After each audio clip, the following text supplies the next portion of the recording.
Now, here's the host of Real Talk, Jeffrey L. Boney. You're listening to Real Talk with yours truly, Jeffrey L. Boney. In studio, I have Mr.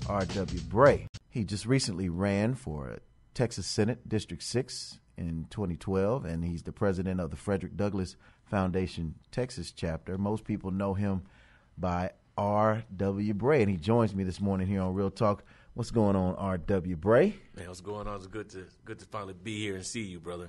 All right, man. Well, I'm glad you were able to join me on today. Now, first of all, let me just give a little backdrop and have a little conversation. You are a Republican, and I'm not saying that like you got a disease or nothing, but some would think you have a disease, a mental disease. But no, I mean you are a Republican and you're African American, and you have run for office. And one of the things that you often highlight, being the president of the Frederick Douglass Foundation, is about many of the African Americans who once were Republicans. And so the question that I have for you before we get into some discussion about some of the key issues, including Houston Independent School District, is why'd you choose to be a Republican? Well, it's first let me say thanks for allowing me on. I get that question a lot. But for me, I grew up in Louisiana. I'm from New Orleans. I came here during Katrina. But I'm also in the Air Force Guard. And unfortunately, one thing that I saw when I was taking Black Hawk trips and trying to save lives, I did a month of search and rescue and 3 months of ICU. And one of the things I noticed was that a lot of the people that I was pulling out of the water was looking just like me. They were individuals who shared the same color as I did. And a lot of individuals in New Orleans believed the lie that the government was going to take care of us. Ultimately, the government let us down, not only on the city level, but the state level and national level. So in some tents that I would camp out at, I would start reading these books. And one book that I came across was Up From Slavery by Booker T. Washington. Another one was a speech by Frederick Douglass called Self-Made Man. Yeah. And I started reading the history of these guys, and one common thread I found was all these guys were Republicans. People don't realize, but the recent movie, 12 Years of Slavery, the individual Northup was a black Republican who was actually, of course, kidnapped, but he went back as an abolitionist when he was finally freed. So, when you think about the history behind African-American Republicans, the concept behind it is very simple. Frederick Douglass believed there was three things: political agitation, needs to be an importance of African Americans. Political agitation. Speak on that a little bit. Well, Frederick Douglass actually believed that political agitation would get people to hear what you had to say. That if you were an individual that can articulate exactly what it is that you wanted to vocalize to the public, and they could grasp it without any handicaps, then they would understand what your plight is. Without having the ability to do that, you go silent. And we know that if you're silent, no one ever hears you. So being able to agitate people to the point where they have to listen to you, it works all the time. It doesn't necessarily have to be a negative agitation. It could be a positive agitation in the fact that you appeal to a person's reason. When you start, I think it's one of the greatest quotes I ever heard was that the greatest faculty of man is his ability to reason. And so I think when African Americans really start talking to the public in a level where they are agitating people, I think, and using the ability to reason, I think they have a powerful opportunity to grow. Another thing, of course, he believed in was economic freedom. Economic freedom has been something that's been preached in African American communities for years, and I'm glad we're finally approaching education today, because that's one of the most important things we need to discuss on a continual basis as we pursue freedom financially. But the last thing I think is more important to me than almost anything, and that is collaboration. The power behind industry and social collaboration. There's no substitute for it. So let's talk about. I mean, that sounds great, and it's, of course, you talk about that being historical, things being put into historical context. However, you look at today's climate, and you see, whereas before the Democratic Party had a focus on lynching and various other things, and focuses on disenfranchising African Americans, and then they had a major shift. There are reasons as to why that shift took place, but now you see that it appears anyway that the Republican Party has become the old Democratic Party. At least that's what many people believe. How can you as an African American actually coexist knowing that many of these things are taking place? Well, it's very easy for me to coexist with any person. Honestly, I don't look at people as race. I'm kind of a fan of your mentor MLK. Mm-hmm. You and I share that fascination with the man who actually believed that skin color meant absolutely nothing. So I don't mind sharing a room with anyone of a different race. However, I will say that the Texas Republican Party started with 120 black men. And that's the history of what we believed in. We believed in free enterprise. We believed in education. We believed in entrepreneurship. We believed in freedom. We believed in less government.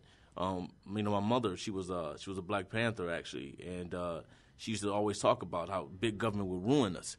It would ruin us. It would ruin us because she didn't believe that government had any right to tell us or dictate what we needed to do in our lives. And so when you start thinking about the history of blacks are the most Republican-minded individuals there are. Blacks are the most conservative-minded people there are. And it doesn't make any sense when you think about the party's alignments. It aligns along with black Americans' values. The only reasons why you see a boatload of African Americans voting Democrat, it's not necessarily because they believe in the Democrat leaders. It's because they understand the power of numbers. But when you talk about the ideologies of blacks, it's Republican. So that being said, I mean, you see a lot of people who have gotten upset and, of course, bothered by the Tea Party, who's become a major part of the Republican Party.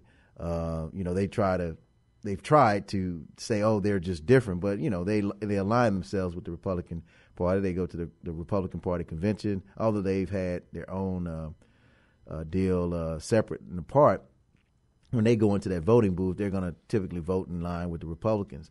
So when you see a lot of the attacks on President Barack Obama, not just because of his policies, I can understand that, political ideology and beliefs, but when it comes to his race and things of that nature, I mean, how does that make you feel as an African American when this is not only stated and done by those in the party that are not African American towards African Americans, but when it actually comes from people in levels of leadership in the Republican Party?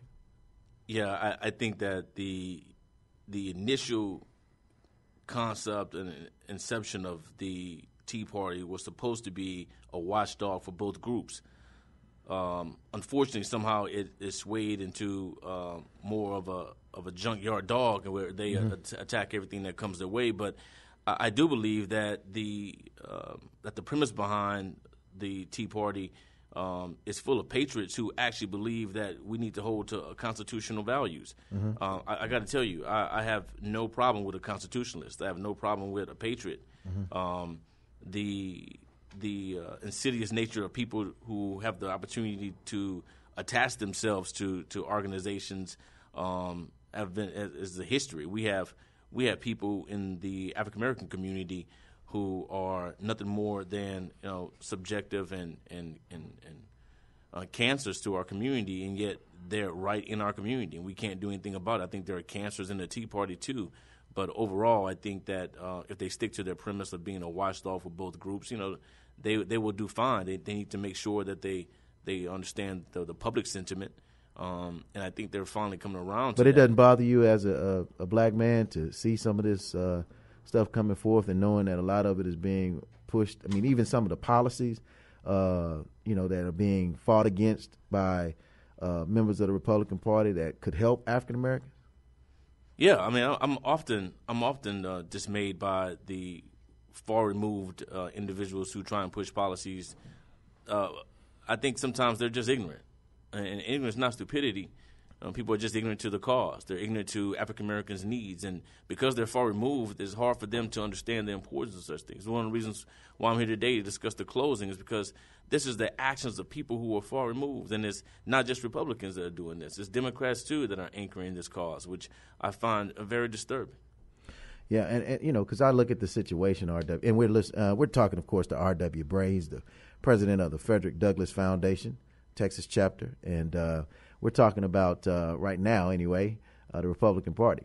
And I appreciate you for giving some insight as to how you are viewing this. But I mean, is there anything that you have spoken out against or vehemently addressed the Republican Party about as it relates to the way that they've addressed African American issues?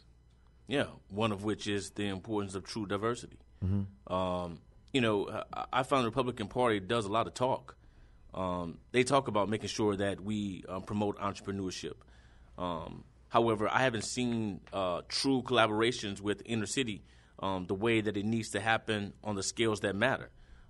You see gobs and buku collaborations happening on the West End with city officials, with community advocates, but you don't see that on the East Side, and it's disturbing. You don't see that in the areas that matter most, and I'm not really sure why that is, but I think a lot of it is fear, Jeff. Mm-hmm. A lot of it's fear. Republicans are made up of majority Caucasians, and a lot of them are not sure how other minorities will react to them entering the neighborhood. But I think Quanell said it best one day. He was actually speaking at the event, and he basically said, "Look, I'm not saying leave us alone. What I am saying is we can use your money." And what he meant was, why don't you invest in our community and not invest outside of our community? Why don't you invest in our community? And for us to invest in the community, we need to start building a need. And I think that we can do that by making sure that we make sure our areas are moved into a zone to where it's an entrepreneurial zone, it's an industrial zone, it's an enterprise zone. And the moment we start making sure African American communities are enterprise zones, we'll start seeing the influx of Republican money and promise as well. But I think the biggest thing for Republicans is that they need to integrate themselves into the community so that they will see that a lot of African Americans, they trust the same ideologies that they do. 800-970-8716, R.W. Bray. Thank you so much, R.W. Bray. You can stick around, man, if you want to, but thank you so much for being on the show. Top of the hour. We'll be right back. Real talk.